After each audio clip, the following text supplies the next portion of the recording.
தாய் தமிழ் உறவுகளுக்கு வணக்கம். திமுக கூட்டணியிலிருந்து விலகினார். தமிழக வெற்றிக் கழகத்தில் ஒரு தொகுதி ஒதுக்கீடு என்ற தலைப்பில் இந்த காணொளியை நாம் காண்கிறோம்.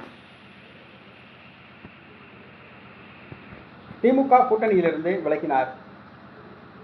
திமுக கூட்டணி 2026ஆம் ஆண்டு ஏறத்தாழ 30 கட்சிகள் வரை அந்த கூட்டணியில் உள்ளது.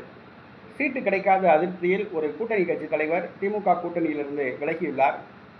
அவர் தமிழக வெற்றிக் கழக கூட்டணியில் புஷி ஆனந்துடன் ரகசிய பேச்சுவார்த்தை நடத்தியுள்ளார். ஒரு தொகுதி வழங்கப்படுவதாக உறுதியளிக்கப்பட்டுள்ளது.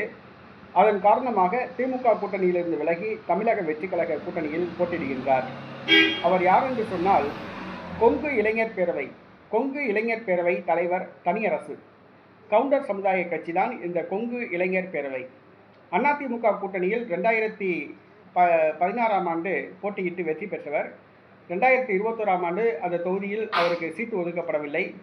இந்த முறை திமுக கூட்டணியில் சேர்ந்தார். திமுக கூட்டணியிலும் சீட்டு ஒதுக்கப்படவில்லை. இதன் காரணமாக தமிழக வெற்றிக் கழக கூட்டணியில் அவர் ரகசிய பேச்சுவார்த்தை நடத்தியுள்ளார். தற்பொழுது தமிழக வெற்றிக் கழக கூட்டணியில் அவருக்கு ஒரு தொகுதி வழங்கப்படுவதாக உறுதியளிக்கப்பட்டுள்ளதாக கூறப்படுகிறது. தமிழக வெற்றிக் கழக கூட்டணி வேட்பாளராக கொங்கு நாடு இளைஞர் பேரவை தலைவர் தனியரசு போட்டியிடுகிறார். எடப்பாடி பழனிசாமியுடன் இவர் எப்படியாவது பேச்சுவார்த்தை நடத்தி ஒரு தொகுதி பெறுவார் என எதிர்பார்க்கப்பட்டது. 2 பேருமே ஒரே சமூகத்தை சார்ந்தவர்கள். ஆகவே எடப்பாடி பழனிசாமி தனியரசுக்கு சீட்டு கொடுக்கவில்லை.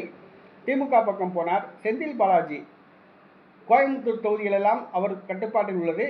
செந்தில் பாலாஜியும் தனியரசும் ஒரே சமூகத்தை சார்ந்தவர்கள். ஆகவே செந்தில் பாலாஜியும் தனியரசை கண்டுகொள்ளவில்லை. ஆகையால் தனியரசு வேறு வழியில்லாமல் தற்பொழுது தனியாக தமிழக வெற்றிக் கழக கூட்டணிக்கு வந்துள்ளார். தற்பொழுது அவருக்கு ஒரு தொகுதி வழங்கப்பட்டுள்ளது.